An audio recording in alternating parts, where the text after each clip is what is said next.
talk to you guys. You guys are so awesome. Oh my gosh, likewise. It was such a joy to watch the two of you. I'm wearing lavender. I was going to say, thank you for wearing lavender today. Retail love. How are you two feeling after rewatching the episode last night? Oh, I couldn't watch it. I was crying the whole time. Like, and then Victor's like, "Do you want to watch it?" I'm like, "No." And then we woke up and watched it this morning because it was really rough.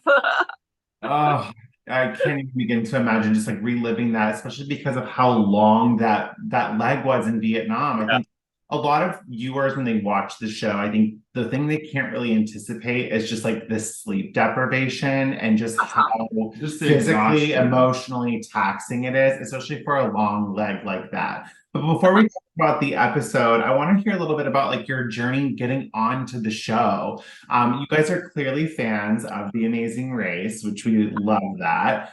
How many times have you applied previously until you ultimately got onto The Amazing Race? This is our second go around. So the first time we didn't get selected, we were actually alternates and we were a little dejected. It's like, do we actually want to go through this? You have to get through that depression. You go from the lows to the highs. Like, you're actually a part of the cast. And that was like, she screamed so loud when Jesse called us for that. It was so awesome.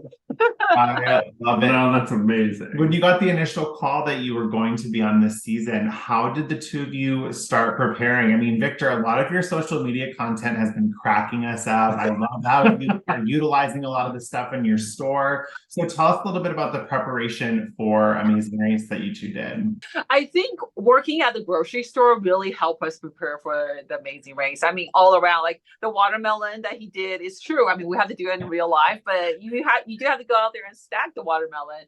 The shopping thing, all those little things that kind of sort of in life prepare us for the Amazing Race. Every day for us at work, it's a new challenge. Like, what's going to happen today? The only part that working in the grocery store didn't prepare us for is that adrenaline rush. Yeah. All day, every day for the whole race. That nothing can prepare you for that, I think, unless you're like a pro athlete that does this and you're competing every single day. Because your adrenaline spikes so high, and it then doesn't when you turn check off. into a pit stop, you crash, and then it's all of a sudden back at it again. It's just so many highs and lows that your body just isn't used to that. How was it at the starting line when you show up, you see all the teams and Phil's getting ready to say go? What was that emotion like for the two of you? So excited.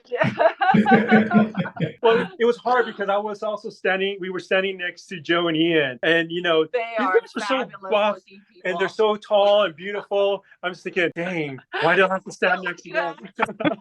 Like, why did they let me stand next to these guys?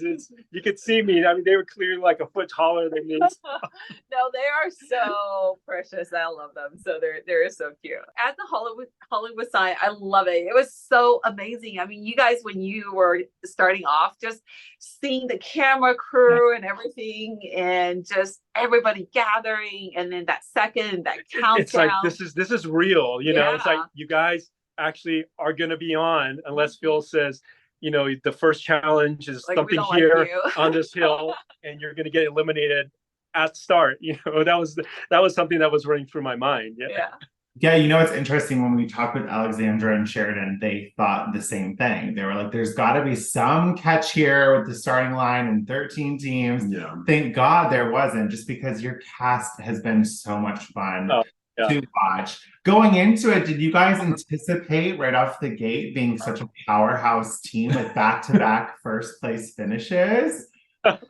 We didn't think we were going to be like first for especially those two legs, but at the same time, I didn't want to get eliminated in Thailand, right? So all my friends and family, all our relatives would be laughing so hard at me if we got eliminated first or second, because it's like, come on, all your experiences and a little bit of knowledge of Thai, and you still get eliminated. So that was running through my mind. Because I feel like the first leg was long because you had LA and then travel, and then you were in Thailand. What was the emotion of like checking into the first pit stop after having like your first leg of the race completed? I was super excited because you watch the episode over and over again. You see so many, and then it's that excitement to jumping on the mat and say, "Where's she?" And I was trying to think, okay, what's my pose? Is it this? Is it this? We got dropped. Reality, we got dropped off in the back of the temple, so we came in a way they weren't expecting us. Yeah. So that's why you kind of see Phil turn around, and we were like, Phil, we see you. We know we have to be first. It was such an awesome feeling, right? We were screaming so loud. Yeah. And leg two, when you find out your first place again, what was going through your mind? Were you worried that the other teams are going to start looking at you as a threat, Yeah. especially with the looming U-turn this season? Yeah, because I think even then, some of the teams, I think it was John and Greg, they were starting to get in our heads, say, hey, do Lena and Morgan get the U-turn first because they've got the express pass? What about Team Texas? Because they're they came from that second flight and all of a sudden, got up towards the top. And so in retrospect, they were probably telling everybody else, So hey, John says, oh, we have you. If you guys everybody is going to U-turn us. Yeah. No, we were gonna put you on the board and you were in if you Because it was Phil told us it was going to be a vote. It wasn't, whoever got there first. So yeah, we were a little bit worried about getting U-turned. So going into the third leg, though, we saw that you guys kind of fell to the back of the pack. Talk us through kind of what the third leg was like for the two of you, and like where do you think you guys might have went wrong in terms of like falling back in the placements a little bit? I think Victor had the wrong outfit that morning. I jinxed us by wearing shorts. I know. No, we thought we were doing well, but when we got to our very last boat where we had to offload our last fruit, it was a complete bottleneck, because there were 4 or 5 boats there together. So we just had to wait. We easily lost half an hour right there. Just waiting. And then going through the rice papers. We don't know what the guy was looking for. Honestly, maybe we had to do a little song and dance before we presented to get that pass. I don't know. Dance. Because the ladies love you in Thailand, but that judge did not like Victor. Yeah, that was. We don't. How long do you think the rice paper took? It's hard to tell as a viewer, but how long do you think it took for y'all to complete?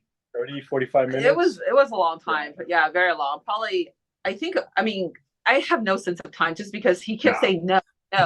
So I would probably say for an hour, because it wasn't until one of the producers came up to us and said, hey, do you guys know what position you are? And I looked around and go, oh, we're still here. Okay, then I guess we're last. Sorry. So going into this third leg, you guys leave Thailand, you're on a flight, then you have to take a bus, and then you get a departure time. There's just so much movement, so much traveling going on. By the time you get to the pit stop and you hear from Phil, it's a keep on racing. How much sleep do you think the two of you had up until that point, and how tired were the two of you? I think we maybe had 4 hours of sleep. Yeah, I think the bus ride, maybe got an hour. We didn't really get an hour because the bus ride originally was intended for 4, but we got there somehow in 2.5 or so. So I think we were just awake and just kind of waiting for, okay, we have to get there. We have to get there. That anticipation. Got there. Yeah, once we got there, I think maybe we slept for just an hour between the time where we checked in, got into our hotel, until we have to wake up the next day. Yeah, I seriously thought we were going to be sleeping on that pier that night. Yeah. Because I had brought a little blanket just in case. I don't have to sleep next to a trash can. I don't know. So when Phil tells you keep on racing, did that give you guys a little bit of hope that maybe you can gain some time on the other team? No, I was really disappointed because I knew there was another team behind this, and so I was really hoping that, hey, this is it. So we get to take a break and then we get next day, but not keep on racing, because keep on racing, then that means we have to keep going.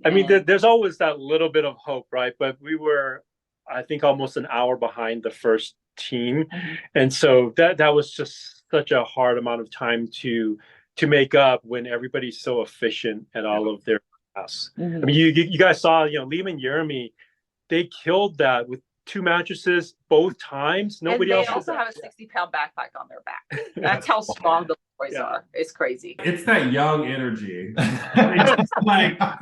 You guys had it. You guys are bunny. So y'all chose to do the fish market task for the detour. What was that like for you? You guys talked about, being owners of a grocery store. Did you feel like you were in your element? Did you feel like you were going to knock it out of the park? Oh yeah, I identified every single type of fish. Yeah, that was wild. Yeah, I was telling Jocelyn, get this fish, and And so we knew we could do it because you see the other teams, they were squirming. I mean, even was it John and Greg? They had to put gloves on and they were, so and that slimy song that John was singing is the best. That thing's going to get an Emmy, I think. Get a Grammy. But no, it was so we knew other teams were struggling. So it gave us a little bit of a catch up. But by the time we left, I mean, there was only one team behind us, right? And so it wasn't as much of an advantage as we thought it was going to be. When you got to the matchmaker challenge, how many teams had checked in, or was everybody looking for the match? I'm pretty sure I saw everybody, but maybe not. But it was still about an hour difference, right? So I think I was searching for that tile for maybe around an hour. It could have been longer. I don't know. But so yeah, that was just so hard to. Because I thought that was for sure a Victor thing, and then once I sent him off, I thought, oh crap, it should have been a Jocelyn thing, because I think he was being too meticulous and tried to look for all the little subtleties that he really didn't have to. It was a brutal way to end a leg, especially with the keep on racing, because there's no rest period in between. You're just constantly on the go, and for that to be like the last hurdle before the pit stop, I'm sure you're so mentally drained and fatigued that like every tile would start to look the same. What I was going through I was seriously hoping that you guys had to do that challenge where you have to carry the fruit on your head. Yeah, I was really hoping for that challenge. I was like